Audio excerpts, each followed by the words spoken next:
Sejam bem-vindos nessa semana, uma semana em que a porção energética fala sobre os 10 pronunciamentos, Parashá Itró, sogro de Moisés. Nós estamos aqui meio que ensanduichados, recebendo energia muito poderosa. Por isso, hoje, buscando algo mais light, através da nossa consciência, que ela possa fazer uma espécie de um filtro que consegue amenizar um pouco essa energia tão intensa. Hoje, a vela que nós escolhemos para estar conduzindo a energia aqui do nosso trabalho é uma vela rosa, bem clarinha, soft, e dependendo da luz, ela se torna também uma cor lilás, enquanto a gente tem aquela cor, aquele roxo da transmutação, força do fogo violeta, esse lilás é como se ele tivesse também dentro dessa frequência, mas ao invés de vir como uma imposição, como uma ordem, como um mandamento, nós, desde o início da meditação, estamos aqui trabalhando para que aquilo que chegue até nós venha de forma carinhosa e light. Eu vou deixar o nosso incenso aqui do lado.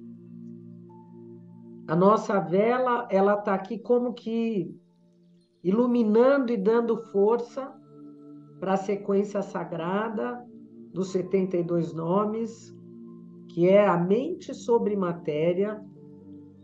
E eu falei sobre várias energias. Se a gente olha aqui no nosso cenário, nós estamos no meio de duas situações.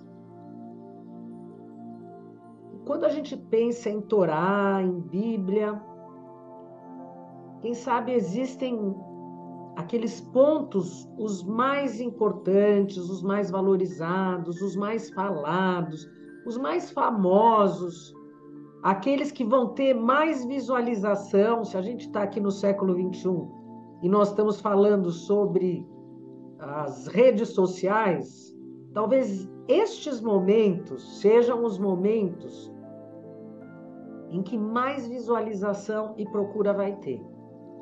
Porque na semana passada, nós falamos sobre um momento de abertura do Mar Vermelho, algo além da natureza, a saída da escravidão, algo que por si só já seria impossível acontecer, um povo oprimido em número menor, criar tantos milagres, ter do seu lado um Deus que vai direcionando todas essas conquistas até que eles saem dessa terra da tirania, chegam na frente de um mar. Eles rezam para esse Deus, eles clamam para esse Deus, para que esse Deus faça alguma coisa. O próprio líder também se coloca em oração, a maior oração, pedindo. E esse Deus chega e fala, segue, como querendo dizer, a partir de agora, não está mais dependendo de mim. A partir de agora, quem faz o milagre acontecer é você. E eles saem de uma consciência do limite que fala, eu não posso ultrapassar esse mar. Eu sou muito pequeno, eu sou muito fraco. Mas esse líder traz para eles uma nova consciência, que é uma frequência, inteligência, de sabedoria, que está numa outra dimensão, e quando eles todos se unem nessa outra dimensão, aquilo que parecia ser impossível faz com que esse mar se divida, que abra um caminho, e eles conseguem passar por esse novo caminho. E quando eles passam, aqueles que não estavam vibrando nessa consciência não conseguem manter mais o mar aberto. Afinal, quem foi que fechou esse mar? Se eles abriram o mar, quem foi que fechou o mar? Foi Deus que abriu o mar, e quando chegou na metade do caminho, aqueles seus filhos egípcios, que já não eram tão amados, receberam um castigo, e aí Deus fechou o mar e eles foram destruídos. Será que é essa a leitura que a gente quer fazer, que a gente deve fazer? A gente sabe que não. Porque o amor do Criador não muda jamais. Ele é puro amor. E ele ama todos de forma incondicional. O próprio Criador, como esse pai carinhoso, não deve ter gostado de ver que seus filhos estavam desse outro lado do milagre. Para o povo hebreu, o milagre. E é assim que a gente gosta de falar, né? Quando a gente fala de milagre, a gente sempre está ligando o lado positivo da manifestação. Quando uma pessoa adoece, a gente não fala, o milagre de ter adoecido do nada. Não, a gente fala o milagre quando a gente se cura. E realmente o povo hebreu se curou pela possibilidade de ter feito algo inexplicável. E aqueles que não estavam vibrando naquela frequência não conseguiram segurar a manifestação dessa dimensão que está fora, que está ligada ao ilimitado. A força do milagre está ligada ao ilimitado. O mar se abriu, o povo egípcio foi destruído, o povo israelita, os filhos de Israel seguiram pelo deserto, vários milagres, a maná que caía do céu, a guerra contra Amaleque, tudo que aconteceu nas últimas porções trouxe a vitória do povo hebreu. Tudo. E a gente chega, então, agora numa porção cujo nome Ietró. Ietró, que era um idólatra, o sogro de Moisés. E essa porção começa com as palavras: e escutou Ietró, Vaishma Ietró. E o que Ietró escutou?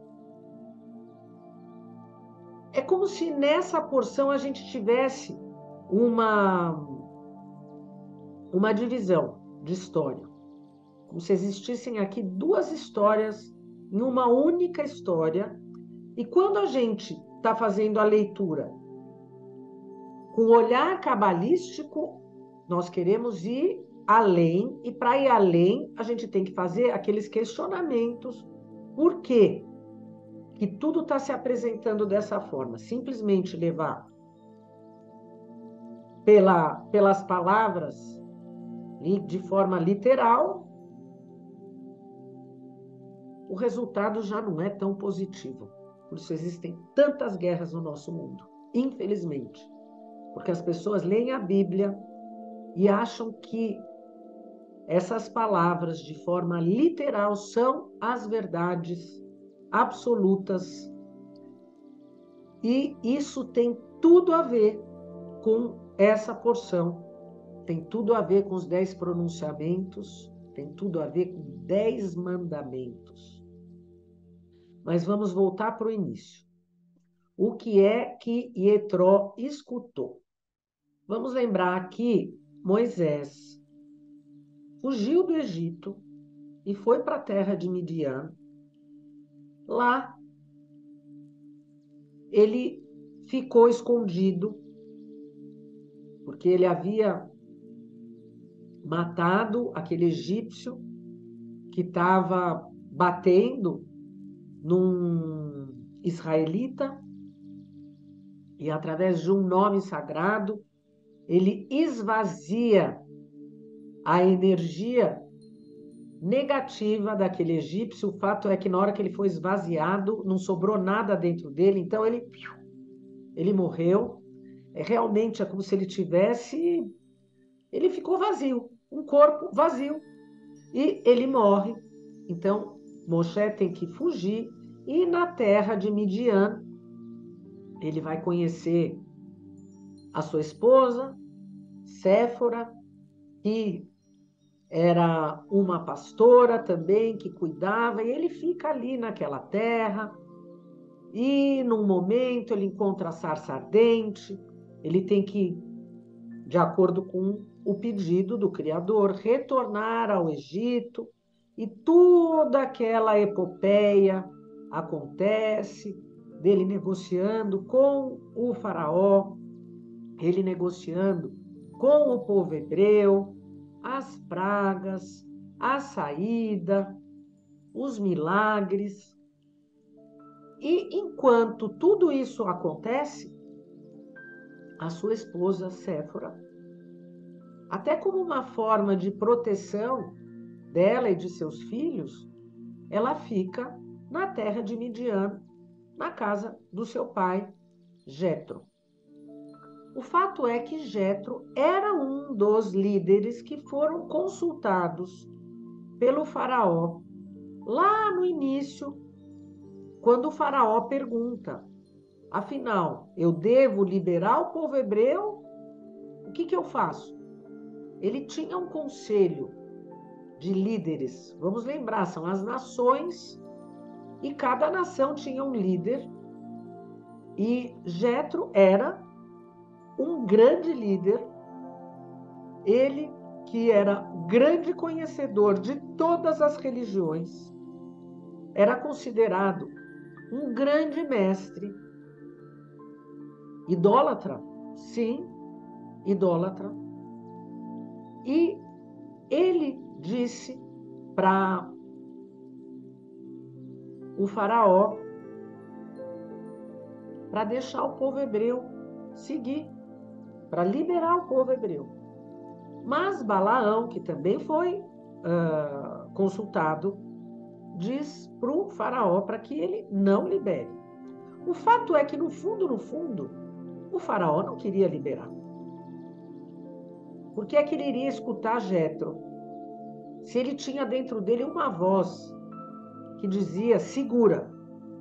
Porque, como todo tirano, o tirano não quer escolher o melhor para o outro. Ele sempre vai encontrar dentro dele a justificativa para se fundamentar naquilo que é o melhor para ele. Então, naquele momento, o melhor conselheiro e o melhor conselho era o de Balaão. Segura o povo hebreu. Ele está trabalhando para você, segura ele. E assim foi. Mas a história acabou mostrando que a luz sempre está presente e a luz sempre vence. Irremediavelmente, é tudo uma questão de tempo. Bom, Jetro, então, escuta lá da terra de Midian todos os milagres que aconteceram. Tudo que aconteceu com o povo hebreu. E ele, então, pega a sua filha, os seus netos, e ele vai até o acampamento. E quando ele chega perto do acampamento, ele manda uma flecha, isso a gente vê lá no Midrash, porque existia uma nuvem de proteção em volta do acampamento. E ele manda com uma espécie de um bilhete dizendo: olha, quem está aqui é Jetro, eu quero entrar, eu quero falar com Moshe. E a nuvem, que se fosse algo que tivesse colocando o acampamento em algum tipo de perigo, a nuvem já faria uma barreira. Porque a nuvem é como se ela fosse uma representação do Criador. Mas o Criador já sabe o que está se passando dentro do coração de Jetro. Então, a nuvem aceita aquela mensagem e a mensagem chega até Moisés e Moisés é chamado para receber o seu sogro e a sua esposa e eles chegam, se encontram e o diálogo que acontece entre eles, as primeiras frases, são curiosas, porque em primeiro lugar, Moisés beija o sogro. Moisés, dentro dele, tem uma dúvida se realmente o sogro chega com um coração arrependido. Ele sabe da grandeza dentro da idolatria e dentro da sabedoria do seu sogro. E ele tem dúvida do que está se passando dentro da cabeça e do coração do seu sogro. Mas ele pensa, se a nuvem aceitou a entrada dele, é porque ele está entrando aqui de forma sincera. Então ele abraça e ele beija o sogro, respeitando e honrando aquele que é o pai da sua esposa. Jetro, quando vai se comunicar com Moisés, fala: aqui está seu sogro, Moisés. E a gente começa a perguntar, mas puxa vida, ele não sabia? Quantos anos ele morou na casa do sogro? Ele precisa vir se apresentar? O que isso quer dizer para nós? Por que é que ele está se apresentando? E ele traz Séfora e os 2 filhos. Vamos, em primeiro lugar, entender o que significa essa apresentação. Porque essa resposta a gente vai encontrar lá no Zohar. As palavras, quando elas vêm em hebraico, elas trazem um sentido que são as chaves que a gente quer desvendar aqui para conseguir ir abrindo dentro de nós as chaves que vão construir essa nova mentalidade a cada ano, que vai ser o que vai possibilitar o nosso crescimento, o nosso entendimento e a nossa evolução. Então ele chega, Ani, Oterra e Etro, Ahi. Ele quer dizer, quando ele fala, aqui é seu sogro, e Etro, as palavras Ahi, que quer dizer irmão. Então é como se ele estivesse falando para Moisés, aqui é seu irmão. E nós vamos aqui lembrar que Jetro é parte da alma de Caim. Moisés é parte da alma de Abel. Nós sabemos que Caim matou Abel pelos ciúmes, porque Abel tinha 2 almas gêmeas, enquanto Caim só tinha uma alma gêmea. E Jetro, ele está sendo recebido dentro da tenda de Moisés. Vamos lembrar que na tenda de Moisés era o local onde a Shekhinah, onde a presença divina habita, se apresenta. E a luz só pode estar, similaridade de forma, com aquele que está manifestando luz. Aquele que manifesta a escuridão não consegue receber a luz, porque ele cria o bloqueio. Jetro, nesse momento, ele está criando aqui uma grande correção. É como se ele estivesse tirando, liberando, corrigindo o tikkun, porque ele está trazendo para Moisés, da mesma forma que Caim tirou a vida por conta daquela alma a mais, aquela parte a mais que fazia Abel, ele está trazendo a esposa de volta. Então é como se ele estivesse fazendo aqui a compensação, ele está criando aqui a correção de um tikkun. Eu estou trazendo para você, Moisés, a tua alma gêmea, a minha filha. Então, como a nossa visão é limitada, quem está simplesmente lendo essas histórias e levando tudo isso sem ter o conhecimento do Zohar, não está entendendo que aqui nós estamos falando sobre um assunto que é a reencarnação, que é algo que direciona todas as leis, porque a gente só consegue se aproximar da luz quando a gente faz a nossa correção. Jetro, nesse momento, ele não só está conseguindo corrigir um tikkun que vinha da raiz da sua alma, mas nesse momento, ele como idólatra, como pessoa que era respeitada por conhecer todas as religiões, praticar idolatria, magia. Mas ele, nesse momento, ele está dizendo, olha, eu reconheço todos os milagres que aconteceram. Eu reconheço a presença desse Criador. Eu reconheço que este Criador é tudo. E por conta de eu reconhecer, eu agora quero me unir a vocês. Ele traz a filha, que tudo já estava preparado para que isso acontecesse. Eu não estou criando um novo destino. Eu só estou, de novo, no ciclo da morte. Nascimento, vida e morte. Nascimento, vida e morte. Nascimento, vida e morte. Chega. Chega.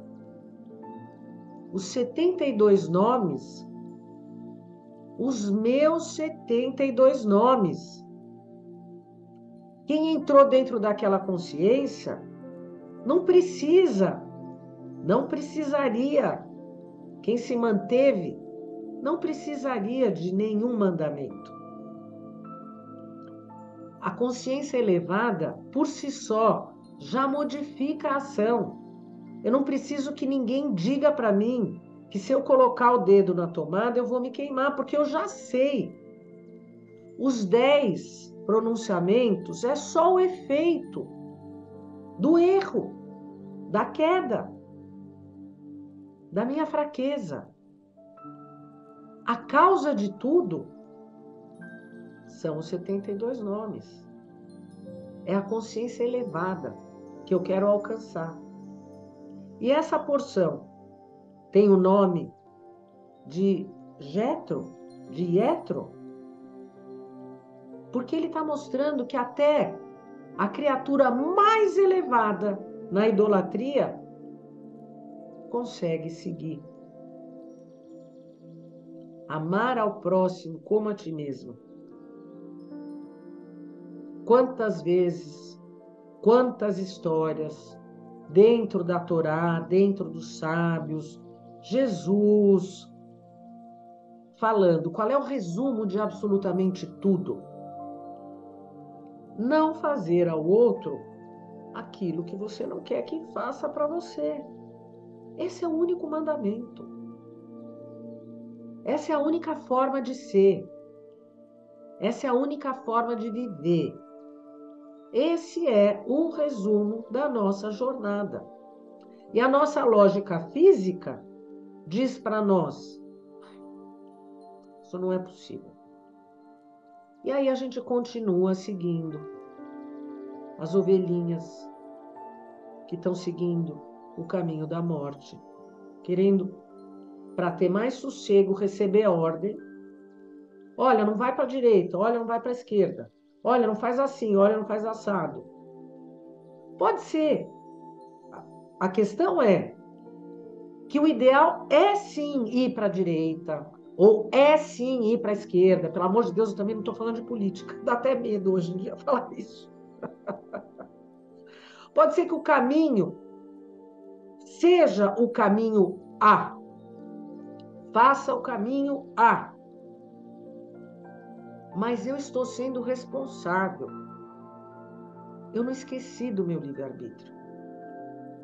O problema do mandamento e de qualquer líder religioso que coloca o mandamento acima de qualquer coisa, ele faz com que aquela pessoa deixe de usar o seu livre-arbítrio. Mesmo que a melhor opção seja a A, e eu decida que eu vou seguir pela A, mas eu usei do livre-arbítrio para seguir. Eu não fui o escravo, porque aquele que não usa do seu livre-arbítrio não tem liberdade, não tem responsabilidade e ele é o escravo. Nós queremos sair fora da escravidão. Não adianta nada ter a revelação dos 72 nomes, nossos 72 nomes, a nossa consciência elevada, para logo em seguida cair. Nós vamos cair muitas vezes. Nós ainda vamos estudar, se a luz permitir, muitos e muitos anos, estas palavras, estas falas, que é assim que o Zohar trata esse assunto, as 10 falas, porque isso tudo está ligado ao meu conceito de como eu vejo o Criador, o conceito do castigo. Nós vamos falar sobre tudo isso na próxima semana. Eu agradeço a presença de vocês, eu espero que a gente possa esse ano ter andado mais um pouquinho. Eu acho que é válido, quem quiser. Eu sei que as aulas que vão para o YouTube são só partes, fragmentos, mas são pensamentos. Quem está aqui hoje, se quiser entrar no YouTube, na playlist, aula, vai na porção do ano passado, porção Ietró. Eu penso que já há 2 anos já existem 2 anos com porção da aula. A salvação pode estar vindo da boca de uma outra pessoa, mas o que muda tudo é a reflexão dentro de cada um de nós. Esse é o principal. Isso faz parte dessa rede, dessa comunidade que Jethro falou. Para a gente conseguir se sustentar, é importante a gente ter ao nosso lado pessoas que valorizam aquilo que a gente tem de melhor, porque a gente cresce. E esse crescimento, sem o outro, é impossível. É impossível. Bom, nessa sexta-feira eu vou estar, graças a Deus, com vocês. Vai ser uma super Shabbat. Super Shabbat. E eu vou estar muito feliz da gente poder estar criando essa fundação, essas raízes espirituais que fazem com que o nosso livre-arbítrio esteja aceso, essa família espiritual que funciona como as raízes dessas árvores que estão voltadas para o céu, e cada um de nós traz a sua própria energia para fazer esse filamento. Obrigada, gente. Shalom.